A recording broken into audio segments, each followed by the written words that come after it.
So hello everyone and welcome to Unparliamentary Language, a political podcast that whenever it hears ABBA decides to do the robot. And how are you, Rob? Yeah, I'm very well, thank you. How are you? Yeah, pretty good. Had a nice relaxing weekend in a field. Oh, cool. That sounds lovely. Was the weather okay for it? For the most part, yeah. Yeah. No, I had a nice weekend too. Lovely wedding and then a relaxing time, just sort of stripping wallpaper out of my bathroom. So yeah, no, big times are changing ahead. But yeah, we'll see how we go. That sounds like a lovely weekend. We'll move right on into the headlines. Is that okay with you? Yeah, let's go for it. So I think before we get into the nitty-gritty, I just found a stupid headline that I'd like to read out from the Daily Star. Star wins salad cream wars. Yeah, I think we'll all tell our children where we were when the salad cream wars were on. Desperate times. Yeah, no, I think I saw this one as well in the week and thought, isn't there more important stuff going on, Star? But no, this is this is the news that Heinz were going to change the name of salad cream to sandwich cream. However, apparently it says it's bowed to the will of the people on this and changed it back to salad cream. And I think the Daily Star were sort of the hub of the campaign to keep it as salad cream. I found a very nice website here, which I will put in the Discord, and you can add to the show notes. That shows some lovely protesters deciding to. They're outside a supermarket for some reason protesting this. I have no idea why, and I have no idea whether they think that would change it. But yes, that's the big news this week. Salad cream is safe once again. That's good to hear. As someone who mostly prefers mayonnaise, I mean, clearly a Remainer here. I don't really care that much for salad cream, but yeah, it seems that was a bit of a silly piece of news. Yeah. Oh well, I mean, at least with Brexit around us, we will at least still be able to call salad cream salad cream. I like how you said you were a Remainer there. I'd like to call you a Remayonaise. Oh. See what I did there? It's just. You might be able to subtly notice the word mayonnaise in that word somewhere, but yeah. No, it's impressive. Didn't see it coming. So moving on to some actual news. I think first one is Boris v May. Now it's war, from the Sunday Times.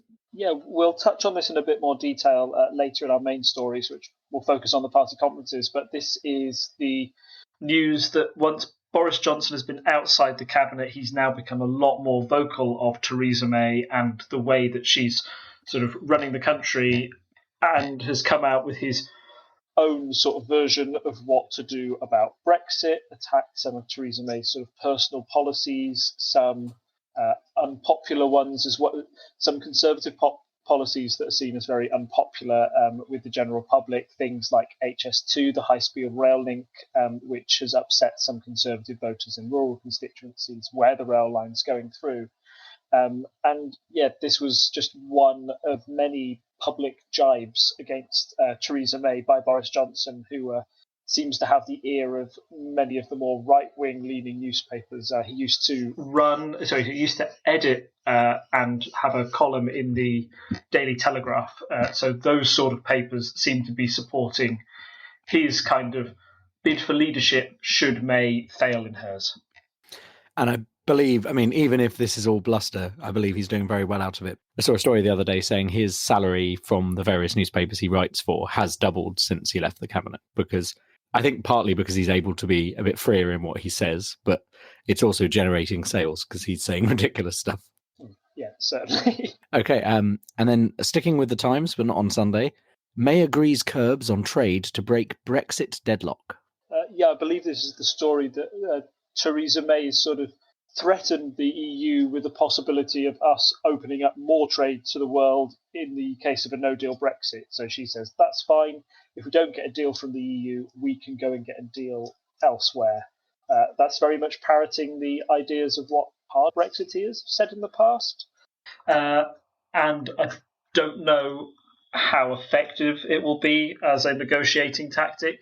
But it's certainly one that may scare European leaders and might give them a bit more urgency to have a deal if they think the UK can just go ahead and get whatever it wants elsewhere, particularly with things like The USA's just completed its trade deal with Mexico and Canada, something that I think a lot of analysts didn't think would happen in the long term, or they didn't think Trump would be successful. But he's been managed to get that through relatively quickly. If May was able to achieve something with that speed, with sort of opportunistic countries looking for cheap trade, then the EU could possibly lose out. I think briefly on NAFTA, didn't it get renamed to US-MCA or something? And I feel like the Americans will get more behind something with the US in the name, even though it's just an abbreviation of all of the names of the countries. Yeah, I think a big thing behind that was Trump had sort of rubbish NAFTA so much that he was desperate to give it a new name so people just didn't associate it with the old thing that he'd said was rubbish all along. With Trump, it's all very much about branding, and rebranding that trade deal was one of his big accomplishments in government. Okay, so moving on to the Financial Times and also the Sunday Times again, but I suppose this is following on from stories we've touched on in previous weeks. In the Financial Times, West launches attack on Russia with claims of cybercrime spree, and in the Sunday Times, UK war games cyber attack on Moscow. Yeah, this is the UK sort of getting more public with its the details of its espionage war against Russia. We've mentioned previously that Russia has been seen to be more culpable in the Salisbury attacks, and I think this week it was broken by Dutch authorities that there had been Russians inside of a drugs organization that was trying to identify the chemical substance used in the attack. There were Russians there who had then been expelled and proven to be Russian spies. All of this has led the UK to say we are taking steps to try and curb Russian influence and even hack into Russian systems themselves. They've also sort of said that Russia has had several cyber hacking activities against the UK.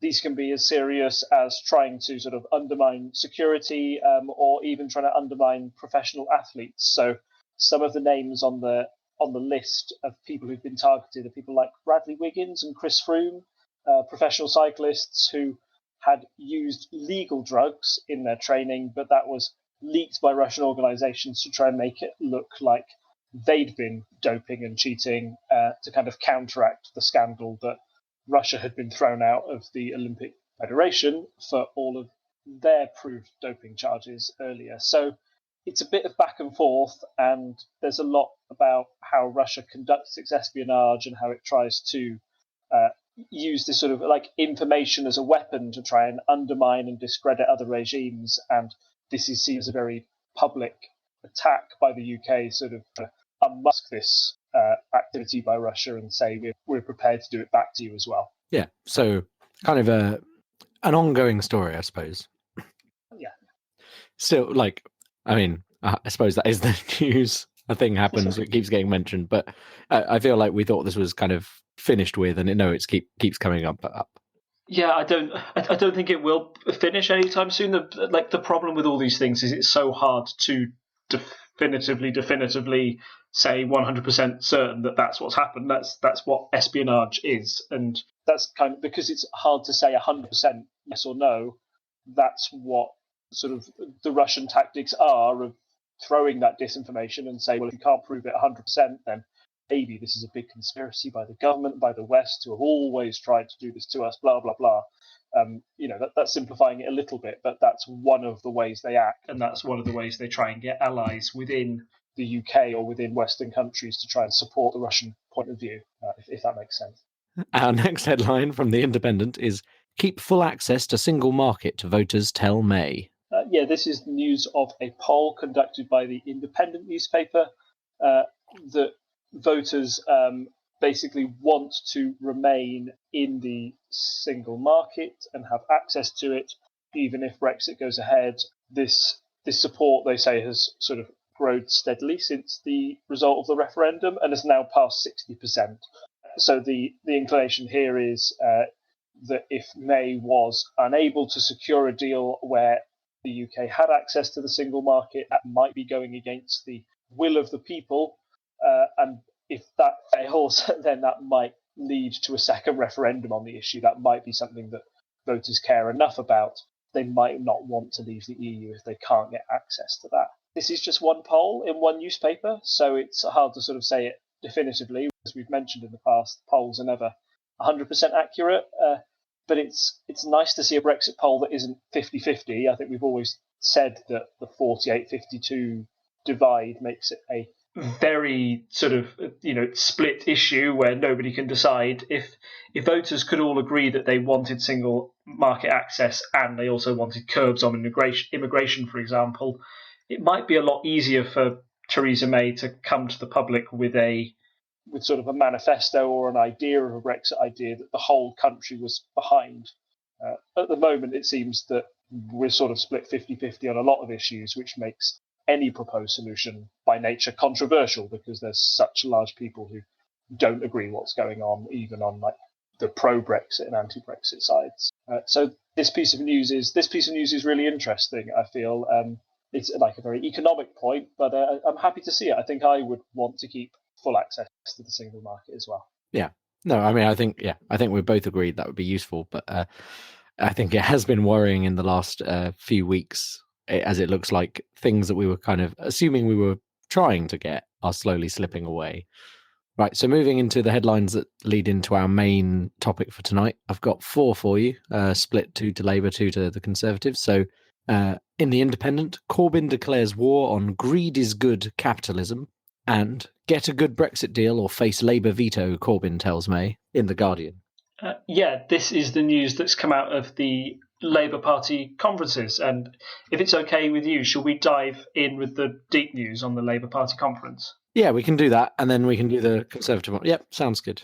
So, this is the news that, it's been party conference season. How have you found party conference season? Have you been excited? Have you been staying up to watch all the speeches? What have you been doing?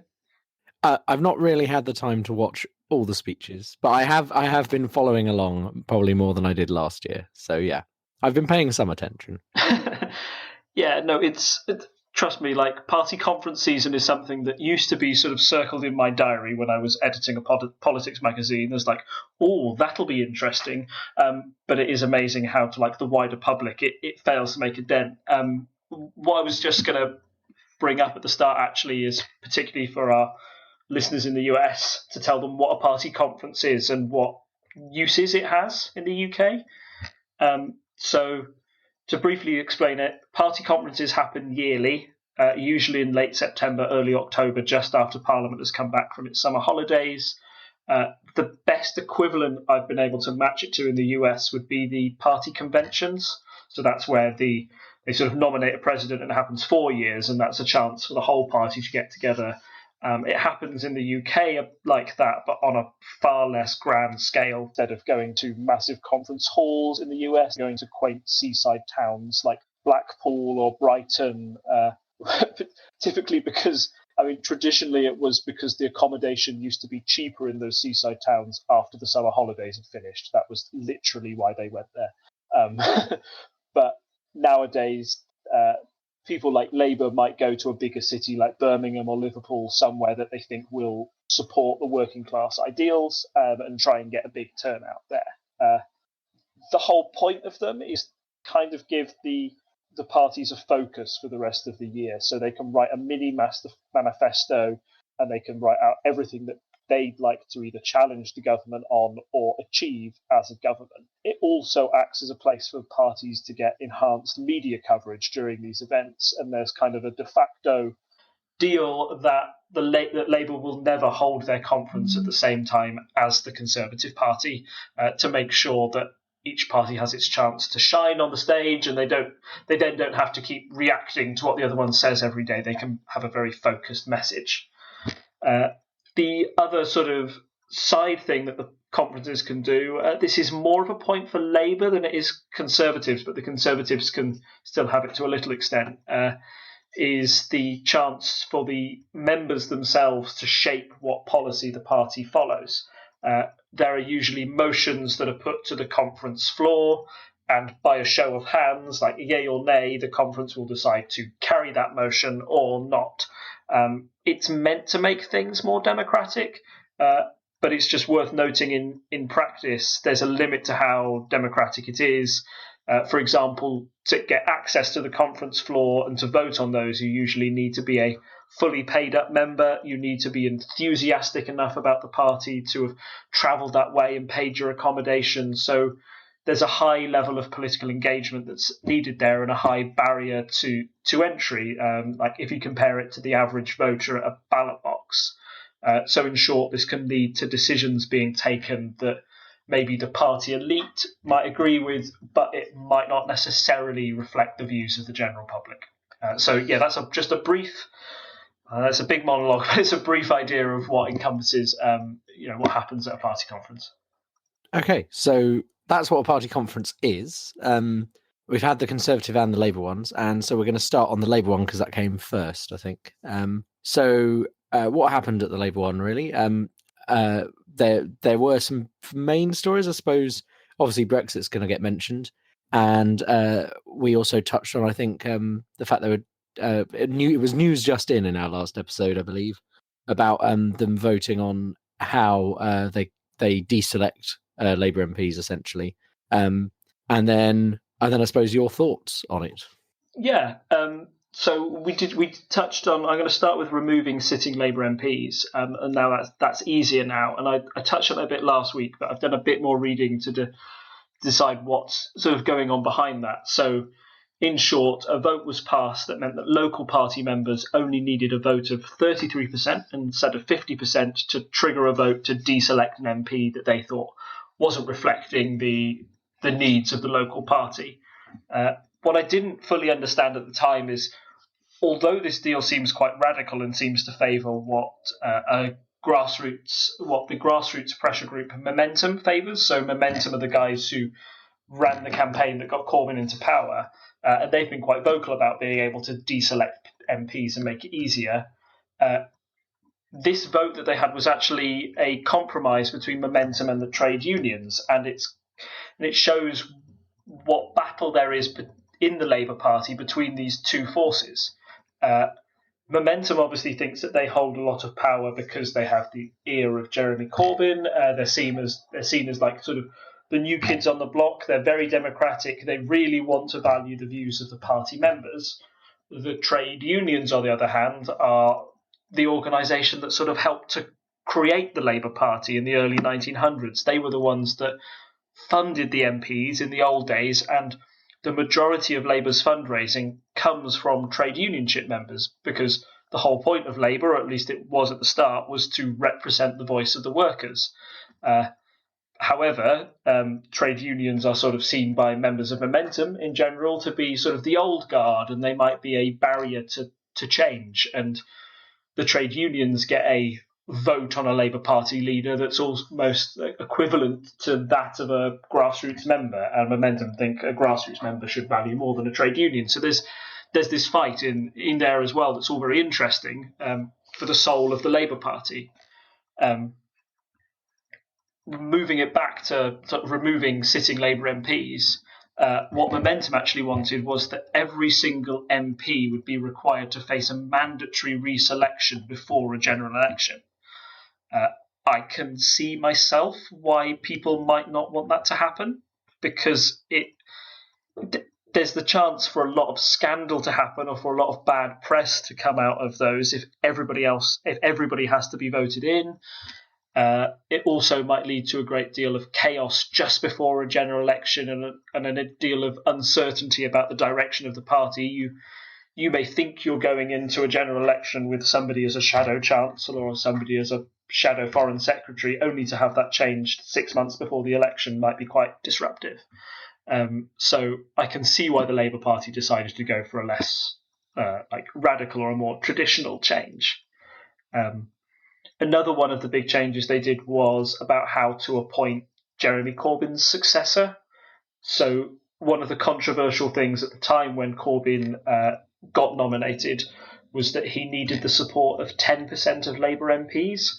Now, Corbyn wouldn't have been able to get that support if he didn't have some people who just nominated their support for the hell of it, or because they thought there should be a wide debate in the party. There was a real fear when Jeremy Corbyn had to go through his second leadership election after the 2015 Brexit referendum, when there was that challenge from within Labour, that if he had to be reselected, he wouldn't be able to get the support of enough MPs to even run on that ballot. So now it's been changed that the next leader of the Labour Party will need 10% of MP supports, but will also need 5% of local members or 5% of local union members to back them. So if there's a grassroots candidate, then they might be able to get through, or it might stop an MP who's very popular within Westminster but very unpopular amongst the members having a chance to lead the Labour Party. And this sort of shows that there's a brewing battle in Labour between grassroots members who are looking to democratise the party and trade union members who fund that. And whoever wins, you kind of don't, I think if you're a Labour Party supporter, you don't want one group to win entirely. The Labour Party needs both of those factions in order to function. I was just going to say, it is interesting, as you say, because the trade unions were very much part of what set Labour up, that now there's this movement inside to maybe move away from that, and grassroots is becoming very important. I have got something to say about the Lib Dems later that kind of relates to that. So shall we carry on into continuing with Labour so we don't get distracted? What happened with regards to Brexit at the Labour Party conference? Yeah, we mentioned this briefly in our last episode, that the party backed a motion that stated, and I quote, "If we cannot get a general election, Labour must support all options remaining on the table, including campaigning for a public vote. If the government is confident in negotiating a deal that working people, our economy and communities will benefit from, they should not be able to be afraid to put that deal to the public." So I will briefly translate that statement for you. It essentially says that if the Conservatives don't get a deal that we, the Labour Party, also support, then we hold the right to either have a general election or force the government to have a public referendum on that bill. The phrase "all options remaining on the table" is really important because it means that Labour's Brexit position says that, we still support Brexit if it's what the people want and if it's a good Brexit, but if it's a bad Brexit, then maybe we'll rethink this. So it's trying to both get the support of Remainers, who there are quite a lot of Remainers who support Jeremy Corbyn, and there's also, she's trying to reach out to those who support Brexit as well, maybe in some of the more working class Labour areas that tended to vote more Leave during the referendum. They still make up quite a large part of Labour's vote percentage up there. So it's a fine line that Labour has to walk to keep both those parties happy, and this agreement sort of does. It sort of keeps it together, but at the same time, it also leaves them open from attack from pro-Brexit Conservative MPs who've sort of said that, this is, the typical Brexit lines of attack of this won't respect the will of the people if you just run the referendum again, and all that. But I do think it has done, what it was meant to do, and calm fears amongst Remainers, which, as I've stated, tend to be more pro-Corbyn, tend to be younger, tend to be where Labour are picking up the largest sort of growth in their voters amongst that percentage of voters. So keeping them happy is vitally important. And the fact that it was voted on in the conference floor, it was seen as a very public vote. It was a challenge to Corbyn almost, who they said, well, you're in favour of democratising the Labour Party. This is something which Labour members really want. They really want they really want the UK not to leave the European Union. Why not listen to your members and give them a chance to stop this if it looks really, really bad? Pardon me. Yes. No, I think what you're saying there about having the vote is, it's interesting that it's described as like a challenge to Corbyn, but it's also, that's kind of the view he's trying to have, right? Surely it looks good for him to say, well, look, I'm accepting that. Oh yeah, totally. That's really good for him. I'd say the only thing is that Labour's Brexit position has always been a little unsure, and it's sort of fluid with whoever you talk to. I remember talking to somebody who was campaigning for Labour in the 2017 election, who said he could literally knock on door to door and say, like, how did you vote for Brexit? Oh, well, the Labour Party obviously supports Brexit, respects the will of the people, and then could go to a Remainer and say, oh yes, well, we don't want a bad Brexit deal, we'll get one for you, and if the time is, and if the deal is bad, then of course we'll have a second referendum. They can kind of say both things to both sets of voters, which is fine for now when they're not in power and they don't have the ability to influence those events, but may have to change if they were to win a general election.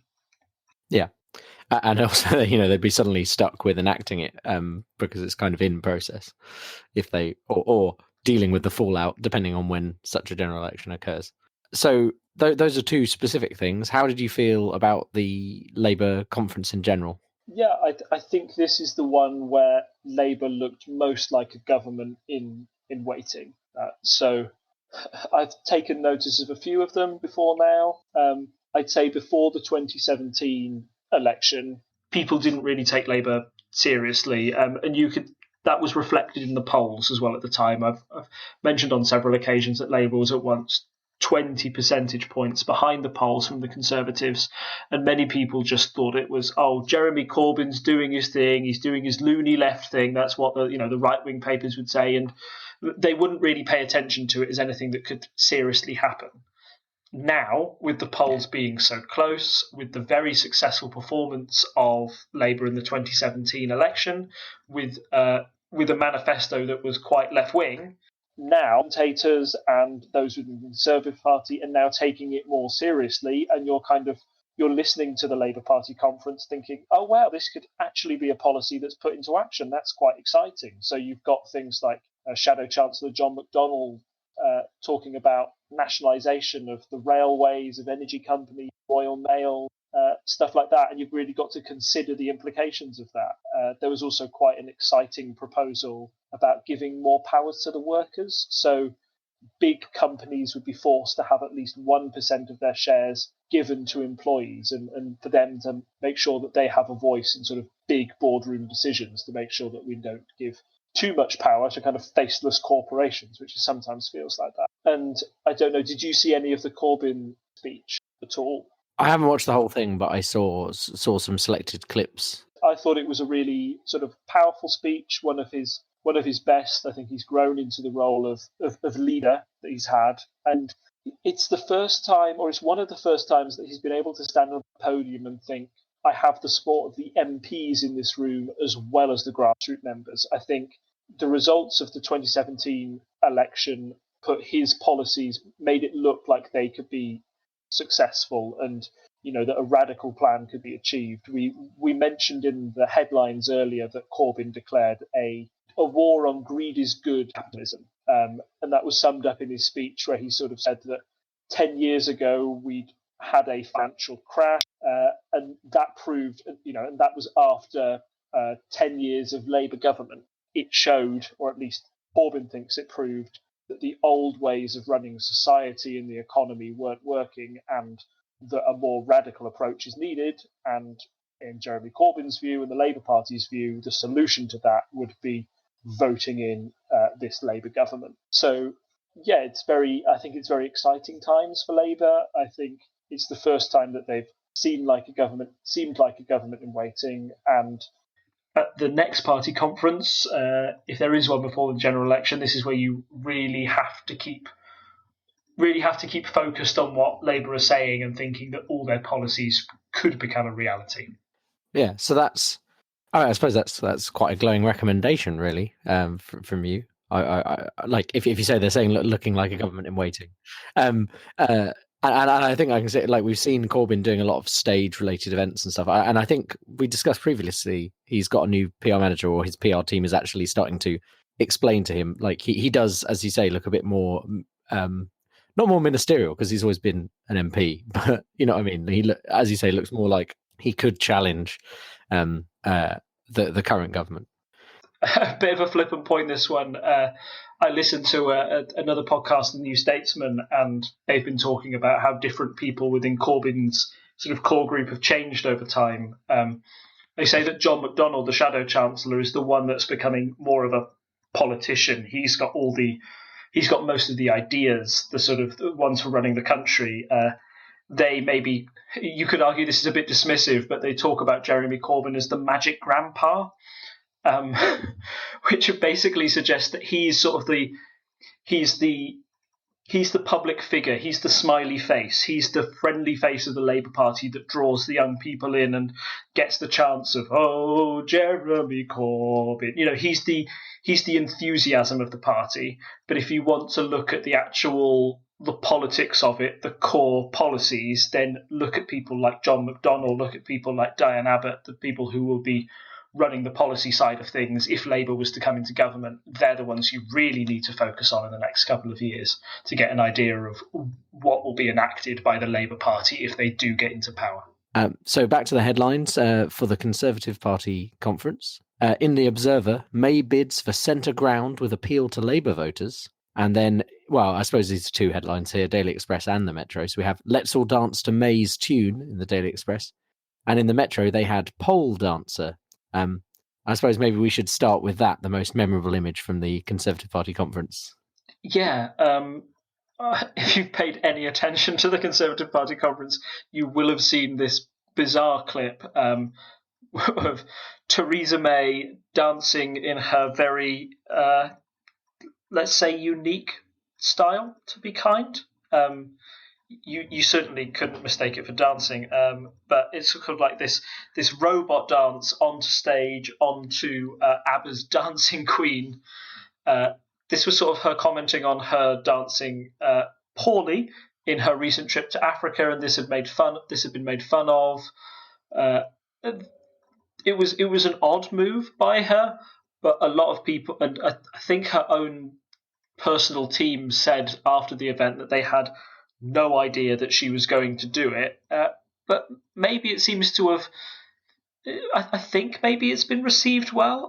I'm not sure. Like the positive side of it is that she's sort of shaken off like the Maybot tag she's earned and shown that she's willing to make fun of herself. But I've also seen like left-wing commentators sort of on Twitter saying that, you know, it's wrong for somebody in power to do this, and maybe someone who'd overseen so many years of austerity. I saw one clip like, you know, oh, when so many people are relying on food banks, it's really not appropriate for you to be dancing the robot to, you know, Dancing Queen by ABBA. I don't know what you think of the whole thing. I mean, it has been perfect meme material. I think a favourite one I've seen is, I'll see if I can find a link. It was on Facebook, so I'm hoping there's a YouTube version of it that we can put in the show notes. But there was that clip, but where someone has photoshopped in strings to both of her hands, and then it keeps cutting back and forth to him above as like the puppet master making a dance. It's very amusing. And yes, yeah, perfect meme material, which I suppose is one way of staying in the news. Maybe that's why she did it. Yeah, certainly. But I mean, the weird thing is that you'll remember that, but it was hard for me to find much information about what she said in the speech because the headlines were so dominated by that, which is, I don't know what that says about our news cycle and how we learn things. But yeah, I will try and go into the actual like content of the speech as well. I think it is also worth noting that she, as well as dancing to make fun of herself, she also mentioned her previous disastrous Tory conference speech last year. Do you remember when she had the coughing fit and the P45 given to her by the comedian? Yeah. Yes, yeah, and I remembered it was bad, but I couldn't have told you off the top of my head why. And yes, now you've brought it all back. It was pure thick of it stuff. There was everything that went wrong. The letters falling off one by one from the stand behind her. Just the whole thing seemed like a perfect metaphor of where Theresa May was after that shock 2017 election result, sort of all focused into one horrible hour of a disastrous speech. So there wasn't much of a bar for May to surpass this time round, but I think she certainly managed it. The general consensus was that it was quite an assured speech from May. Some of the big things that came out of, sort of policy-wise from her speech was that she declared an end to austerity, or at least the end of, the government having to have spending cuts, and seemed to suggest that there would be more money for the NHS, more money for public services.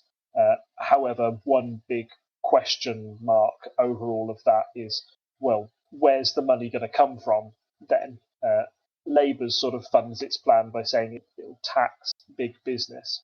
That's certainly not the Conservatives' policy, and certainly if we enter into a no-deal Brexit scenario, we've had warnings from Theresa May's own Chancellor that it would be disastrous for the UK economy if we were to enter into, if we had a no-deal from Brexit. So, although it sounds nice, I'm not quite sure how realistic those proposals will be. The speech also took very little notice of Brexit itself. I think it seemed to assume that the Brexit deal would be good and would just be done. May attacked people within her own party, and even though she didn't attack Boris by name, she sort of mentioned that things, there were key principles to her deal, like securing a free trade deal, and that she wasn't going to take another option that refused any of those ideals. Maybe one interesting point was that she didn't mention the Chequers deal by name, which may suggest that she's willing to dump that name, or might be willing to shift on some elements of that when negotiating with the EU.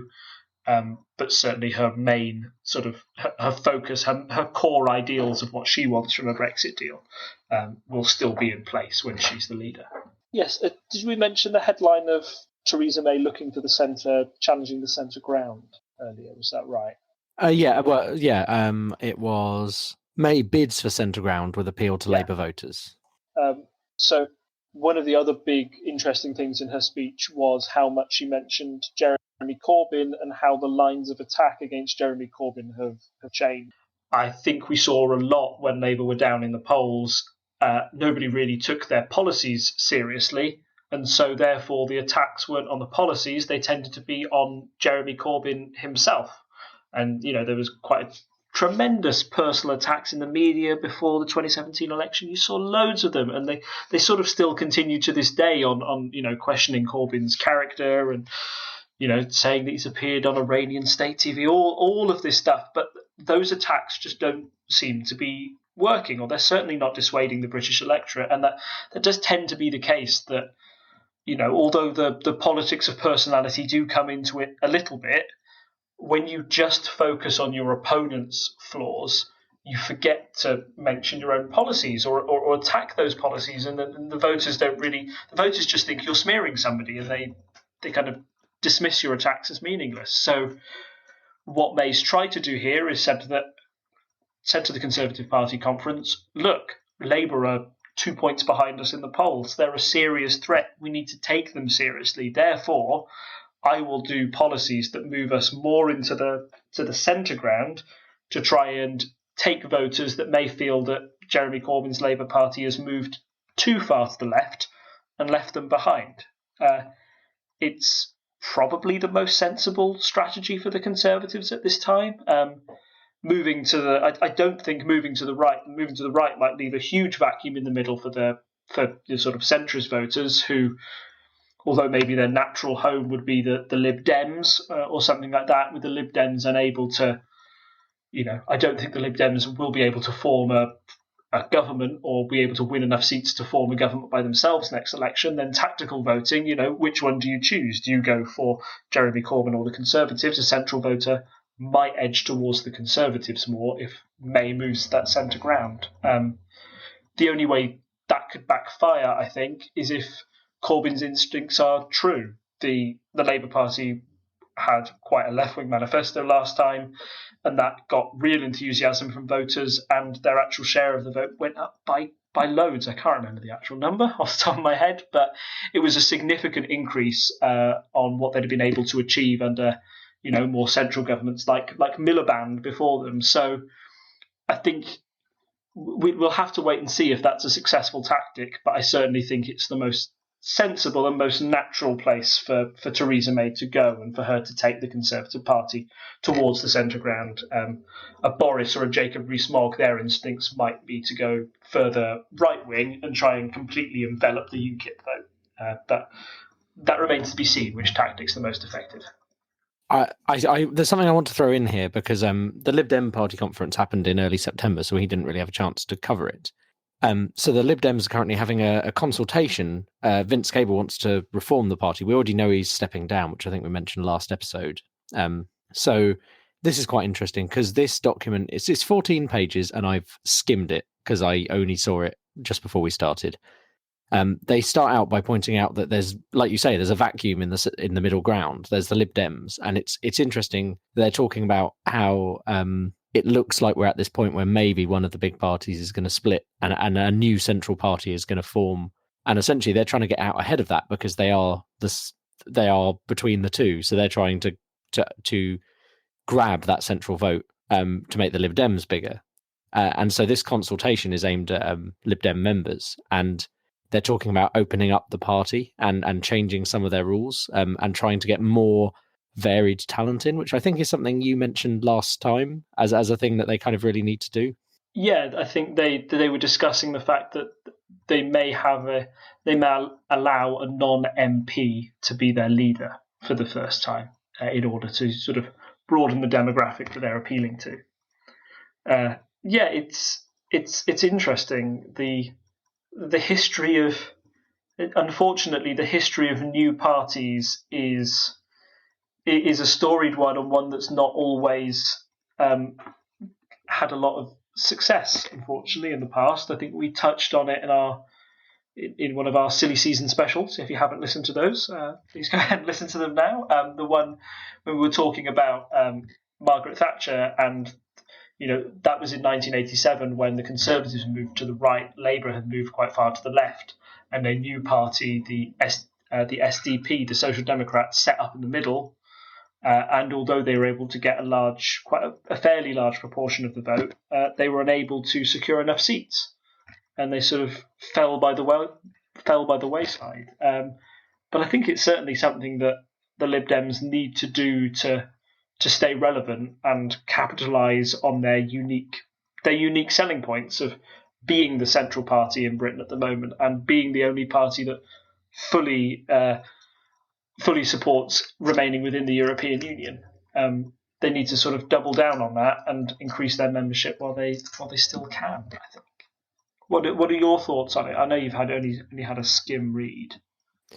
Yeah, so I mean, I think it's interesting. I think they are. It shows that they are aware of the political climate, which is always good. They're aware that, and I think we have discussed this before. What happens if we have a disastrous Brexit and we have the Conservative Party mainline moving more right wing under Rees-Mogg?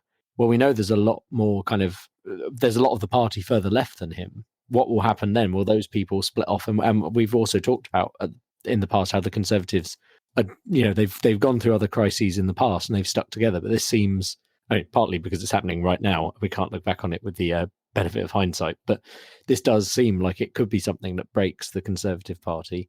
And we've also seen that might happen in Labour. Like, I feel like Labour probably seems the most cohesive it has in a long time. Like you said, more like a government in waiting. But they definitely had a period of maybe 2 years with Corbyn where before the 2017 election, it looked like they might split down the middle. You might get a kind of a left-wing Labour Party and a more central Labour Party, kind of the Tony Blair model. And it seems that they've managed to ride that out for the time being. I don't know what would happen. I mean, if Corbyn were to lose the next general election post Brexit, then I imagine he would be quickly ousted, and we might return to the kind of existing Labour Party we were used to before he came in. But I don't know what would happen in that situation. Maybe you'd get a split. It'd be interesting. We might suddenly have 5 parties, and then that would be an interesting general election. Yeah, I think with the Corbyn thing. I think if he was rejected, it would be quite a shock now. But I think the result of 2017 was quite a shock. So you can never say which way it's gonna go. I think maybe what the Lib Dems are doing with this, or the equivalent I can kind of relate to, a real world example where this has happened before is Macron's party in France. So Emmanuel Macron set up a political party that was entirely new and was sort of run on the basis of you're fed up of the old traditional left versus right politics. Let's get some new people into politics and let's do some new things. And after his victory as president, they had the elections for sort of the French General Assembly, and he had a load of new people. He had a load of candidates that were from outside of politics or weren't traditional sort of career politicians, but worked in business or in charities or other sort of important social roles, but weren't politicians in themselves, and was able to get quite a big support and was able to get the party behind him after he'd won the presidency. So I think this idea that the Lib Dems have is quite interesting and could work if there's a massive disillusionment with traditional party politics, which they sort of allude to themselves on page 4 of the document you sent me. But I think that party would have a far greater chance of success compared to a party of Labour, Conservative and Lib Dem MPs who already exist within Parliament trying to get together, because I think those MPs would still be tarred with you were there when all the bad things happened. You're still career politicians. We want an entirely new approach to politics. That would be sort of the attack line that other people could have against them. And I think it is interesting that we've talked about things going towards two-party politics, but I wonder if there's a breaking point for that in the UK. I know it's different in the States where it seems like there aren't any small parties at all almost. But here we have had the Lib Dems for a long time, and we have the Greens, and we have other small parties. And we know that I know the voting system's different, as we've mentioned previously in Germany, but they have had coalitions of like smaller parties with like maybe 60 to 80% a big party and then some small parties. And I wonder if we are coming up against a point where the larger parties can't maintain a wide enough appeal and start to split off into smaller parties. And maybe, I don't know, the polls look very split, but that's because there's only essentially 4, 5 or 5 choices. I wonder if there were more parties available. Like, I think the only way it would work is if those existing MPs took, like say the left side of the Conservative Party, they went, okay, we're going to be a more central party by themselves. Then they would obviously bring people who voted for them before with them. I think that's the only way it could happen. I don't see a way where like starting off some new parties are going to gain a massive amount of support in the short term. Maybe in the long. Obviously, if you have a party and you get your message out over time, you might build support. But I think the Lib Dems have always had a certain share of the vote, and I think that's because when they split off, they took that share of the vote with them and kind of held that position. And so I think, but I do wonder if we are coming up on a time where some of these older parties are going to break apart a bit, have some splits, and then we will end up with a wider range of parties, and that could be very interesting. Yeah, I think it's coming to a head. I think if we have a few more general elections where there's no clear winner or none of the two parties can get a clear majority over the other, and they have to rely on third or fourth parties to get a majority, then people will start to lose faith in those two big parties of, delivering definitive government. The old adages we've said about first past the post, about the benefits of two-party politics, that at least you get things done, at least there's a decisive victor. If that's proven wrong again and again and again, then the need for a good third party, or the need for there to be a lot of choice and a sort of a coalition of thoughts on stuff will, be more acceptable in the public mind, in the public consciousness, and hopefully we can break the two-party system. I'd certainly like to see it, because rarely are choices binary. There are often many shades of grey, in my opinion, when it comes to things, and you need a lot of voices to make that decision. So fingers crossed. Okay, so we're going to move on into our quick polls update now. And I don't think we have the full data here, essentially, because I think the latest poll was the 29th of September, which means we don't have all of the Conservative Party conference included in that. But we can start to see, we can still discuss the polls that we have. So Do you want to take that away? Yeah, I think much like when I mentioned the US party conventions, when they have those in the States, you usually see a little bounce for the party that's just been in the news.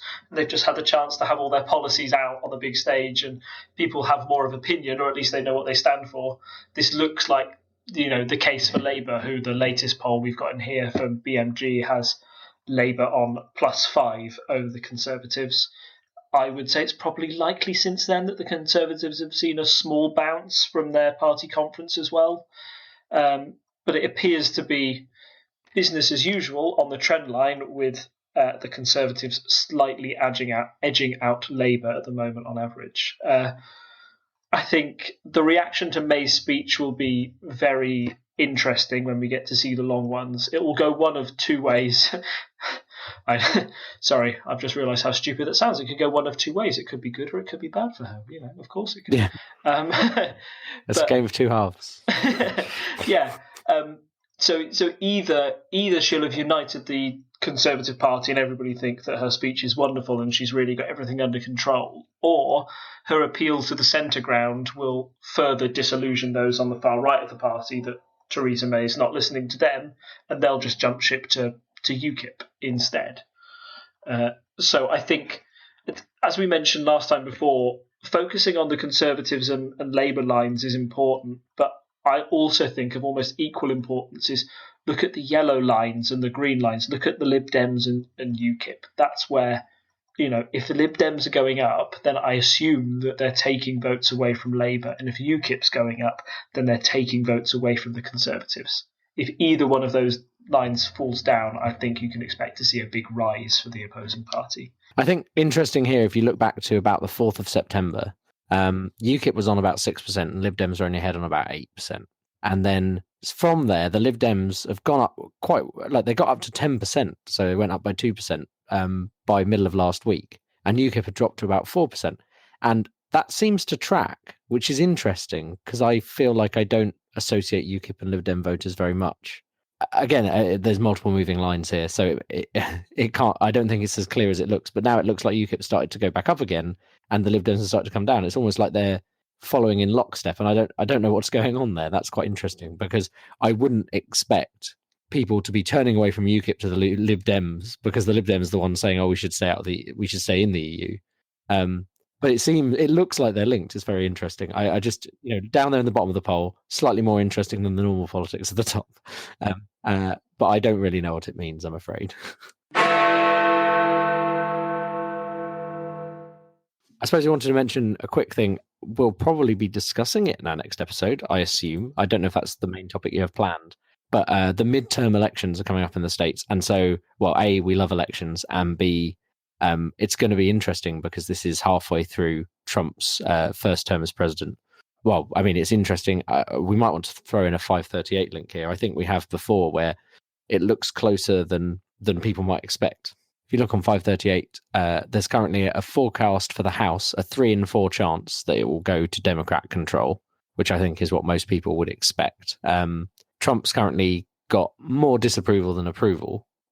So I suppose it's then what will happen in the Senate. Yeah, so we've just had the Senate. We've just had Kavanaugh, which we haven't really touched on at all because it hasn't been directly in our news, but he's been approved by the Senate. So I think it's an interesting time to be a voter in the US, and it will be an interesting time for us watching that election. So yeah, I think we'll probably be covering that next time, won't we? Because it's 2 weeks away or less than 2 weeks away. Yeah, certainly. I mean, it's worth covering the run up to it or the possible implications, and I think even more interestingly will be the result. It depends how both sides tend to run their campaigns. Is it a referendum on Trump and his leadership, or is it a referendum on their policies? Trump has an amazing ability to turn things into very cultural issues, hot point issues, taking the NFL as an example, he made that turn from protest, from a protest about something very, I think the best way to phrase this, it was essentially about black rights, but Trump managed to turn that into a protest about how much do you love your country and how much do you respect your flag, and issues like that, the flag issue, tend to polarize voters or tend to engage voters more than, smaller policy points. I think we'll see a lot of spin over the next few weeks, and with it, it's unlikely that Democrats will win both the House and the Senate. So Trump will probably have at least one thing to come away with, looking happy about or claiming a small victory. But I think if the Democrats can win one House and have one way of limiting Trump's power, they'll see that as a short-term victory, or a way as a positive sign moving into 2020, where they may have a chance to fight for the presidency again. Yeah, and I mean, it's going to be interesting to discuss whatever happens, I think. So we will be here watching that. One thing I want to mention, if you are a US listener and you aren't registered to vote, you should register to vote, because, we're pro-voting here, as you may have heard. There is a brilliant brilliant video project by Hank Green, who has taken time out of his latest book tour, because he's just written a book, which I've been reading. He's taken time out of his book tour to ensure he's to set up a YouTube channel which tells you how to vote in every one of the 50 states in the US, how to sign up and register to vote, and how to vote in that state, because it's different from state to state. And yeah, I'll put that link in there. It's a really useful resource if you're based in the US and haven't registered to vote, or don't know how to register to vote in your local area. So I will throw that link in there, and yeah, spread the news and have your say, I think, is our general view on that. Yeah, I think that I saw a graph recently that showed that turnout, particularly among sort of the youngest age demographic from 18 to 24, is usually by far one of the lowest in the midterms. So if you can get young people out to vote, get anybody out to vote, there's a real chance that you can, help swing the vote in an election. I mean, don't be put off and think, oh, my vote won't make a difference. Even if you live in the bluest or reddest part of the country, it's the way of getting your voice heard. So yeah, definitely get out and vote.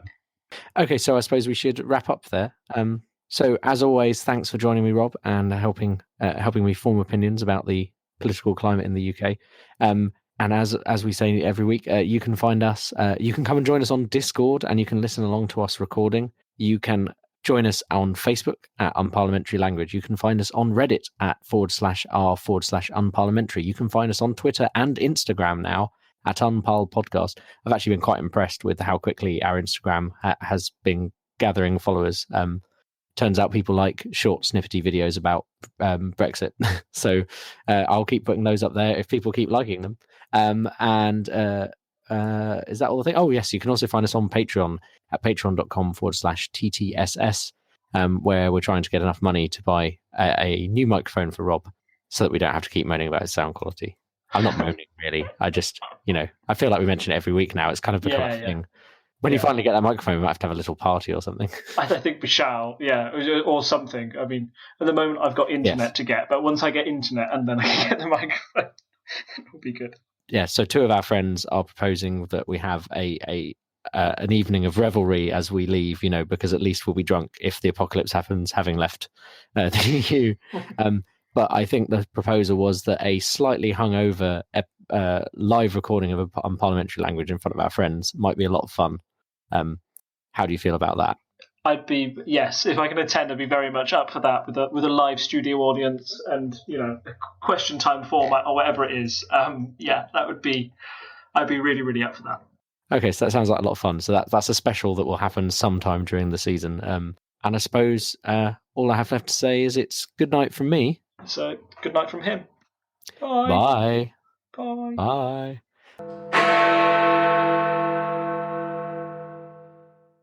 Our next headline from The Independent. Corbyn declared... Oh, no, it isn't. Whoops. Our next headline from The Independent is